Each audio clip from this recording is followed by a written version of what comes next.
अभी तुम 10-15 मिनट हो ना यहाँ। वैभव ने गार्डन में निशा के करीब जाकर पूछा। कुछ काम है क्या? निशा ने पलटकर सवाल किया।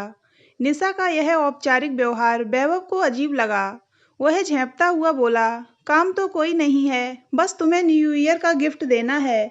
तुम्हारे लिए एक डायरी खरीद कर रखी है। तुम 1 जनवरी को तो आई नहीं, 10 को आई हो। मैं कई दिन तक डायरी लेकर गार्डन आया, लेकिन आज नहीं लाया हूँ। तुम रुको, मैं डायरी लेकर आ रहा हूँ। तुम डायरी लेने घर जाओगे? रहने दो, मुझे नहीं चाहिए। कई डायरियां हैं घर में, निशा बोली। यह मैंने कब कहा कि तुम्हारे पास डायरी नहीं है? तुम्हारे पास सब कुछ है, बस मेरी खुशी के लिए ले लो। मैंने बड़े प्रेम से उसे तुम्हारे लिए रखा है, मैं लेने जा रहा हूँ। निशा के जवाब को सुने बिना वैभव वहां से चला गया। कुछ देर बाद वह बतौर गिफ्ट डायरी लेकर गार्डन में वापस आया। तब तक निशा के आसपास काफी लोग आ गए थे। वहां उसने गिफ्ट देना उचित नहीं समझा, लेकिन जब निशा गार्डन से जाने लगी तो वैभव रास्ते में उससे मिला। लो निशा, वैभव ने डायरी आगे बढ़ाते हुए बड़े प्रेम से कहा, लेकिन निशा ने डायरी लेने के लिए हाथ आगे नहीं बढ़ाया। वह चुपचाप खड़ी रही। लो, वैभव ने दोबारा कहा। नहीं, मैं इसे नहीं ले सकती। निशा ने सीधे शब्दों में इनकार कर दिया। आखिर क्यों? वैभव ने खुद को अपमानित महसूस करते हुए जानना चाहा। मैं घर परिवार वाली हूँ, मैं इसे किसी भी हालत में नहीं ले सकती। निशा यह कहकर आगे बढ़ गई। इस बार वैभव ने भी कुछ नहीं कहा। उसके दिल को जबरदस्त धक्का लगा। वह डायरी को अपनी कमीज के नीचे छिपाते हुए विपरीत दिशा की ओर चल पड़ा। उसकी आंखों में आंसू उमड़ आए थे। कुछ दूर चलने के बाद वह एकांत में बैठ गया और सोचने लगा कि वह उस डायरी का क्या करे। तभी उसके मन में आया कि डायरी को वह योग सिखाने वाले गुरुजी को दे देगा। तत्काल उसने उस पृष्ठ को फाड़ा जिस पर बड़े प्यार से निशा को संबोधित करते हुए नव वर्ष की शुभकामनाएं लिखी थीं। उसने जाकर गुरुजी को डायरी दे दी। गुरुजी ने गिफ्ट सहर्ष स्वीकार कर लिया और उसे आशीर्वाद दिया, लेकिन उसे वह खुशी नहीं मिली जो निशा से मिलती। अभी भी उसका मन अशांत था और वह यकीन ही नहीं कर पा रहा था कि एक छोटी सी डायरी स्वीकार करने में निशा ने इतनी हट क्यों दिखाई। वह तरह तरह की बातें सोच रहा था। चलो, इस गिफ्ट के बहाने हकीकत पता लग गई। जिस निशा को मैं जी जान से चाहता हूँ, उसके मन में मेरे प्रति इतनी ही भावना नहीं है कि वह मेरा गिफ्ट तक ले सके। मैं भ्रम में जी रहा था। अब उससे कोई संबंध नहीं रखूंगा। आज से सारा रिश्ता खत्म। नहीं नहीं, लेकिन क्या मैं ऐसा कर पाऊंगा? क्या मैं उससे दूर रहकर जी पाऊंगा? शायद नहीं। क्यों नहीं जी पाऊंगा?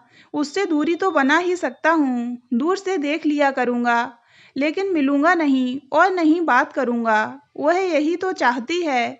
कब उसने मुझसे मन से बात की? मैं ही तो उससे बात करता था। 10 शब्द बोलता था तो हाँ हूँ वह भी कर देती थी। कोई लगाव थोड़े ही था। लगाव तो मेरा था कि उसके बिना रात दिन बेचैन रहा करता था। उसके लिए तड़पता रहा, जिसने आज मेरा इतना बड़ा अपमान कर दिया। अगर ऐसा मालूम होता तो मैं उसे गिफ्ट देने का विचार ही मन में न लाता। ऐसी बेइज्जती मेरी इससे पहले कभी नहीं हुई।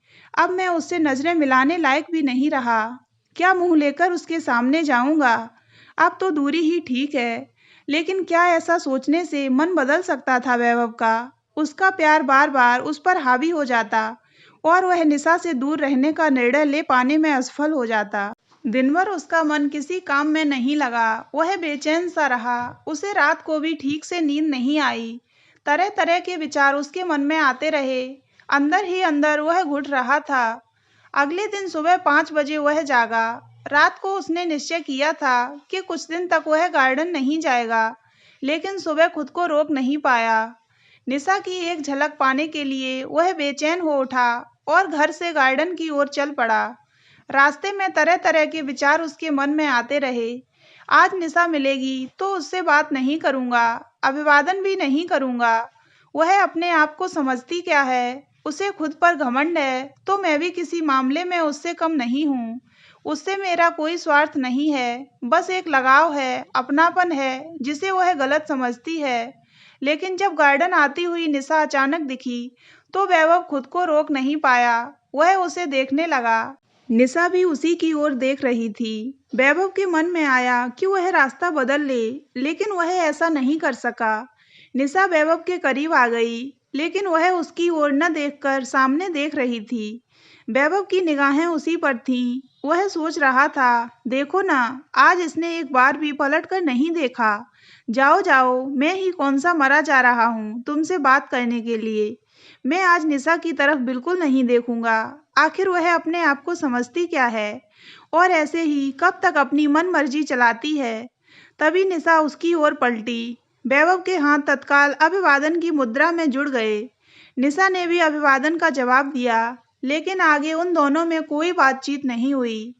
इसके बाद गार्डन में दोनों अपने अपने क्रियाकलापों में लग गए, लेकिन वैभव का मन बार बार निशा की ओर भाग रहा था। ऐसे ही कई दिन गुजर गए। वैभव को निशा के बिना चैन नहीं था, लेकिन वह ऊपर से खुद को ऐसा दिखाने की कोशिश करता कि जैसे उसका निशा से कोई सरोकार ही नहीं है। निशा सब कुछ समझ रही थी। एक दिन उसने वैभव को रोका और मुस्कुराते हुए पूछा, तुम मुझसे नाराज हो क्या? नहीं, नाराज उनसे हुआ जाता है जो अपने हों। आपसे मैं क्यों नाराज होने लगा?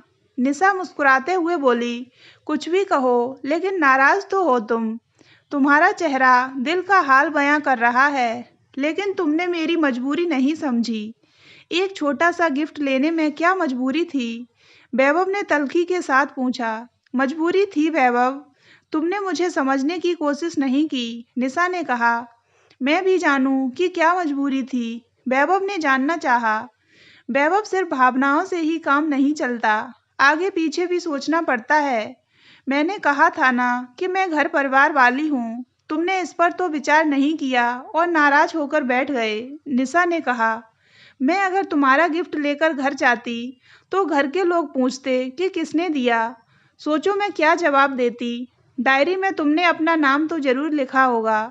तुम्हारा नाम देखकर घरवाले क्या सोचते, इस बारे में तुमने कुछ सोचा नहीं, बस मुंह फुला लिया। बेवजह शक पैदा होता और मेरे लिए परेशानी खड़ी हो जाती। ऐसा भी हो सकता था कि मेरा गार्डन में आना हमेशा के लिए बंद हो जाता। तब हम दोनों मिल भी नहीं पाते। यह सुनकर वैभव को अपनी गलती का एहसास हुआ। उसके सारे गिले शिकवे दूर हो गए और वह बोला, तुम अपनी जगह सही थी निशा, मैं ही तुम्हें नहीं समझ पाया। तुमने तो बड़ी समझदारी का काम किया, मुझे माफ कर दो। तुम्हारा फैसला ठीक था। अब मुझे तुमसे कोई शिकायत नहीं है। एक छोटा सा गिफ्ट तुम्हें वाकई परेशानी में डाल सकता था। तो दोस्तों, अगर आपको ये कहानी अच्छी लगी हो तो वीडियो को लाइक करें और ऐसी ही अन्य कहानियाँ सुनने के लिए हमारे चैनल को सब्सक्राइब अवश्य करें।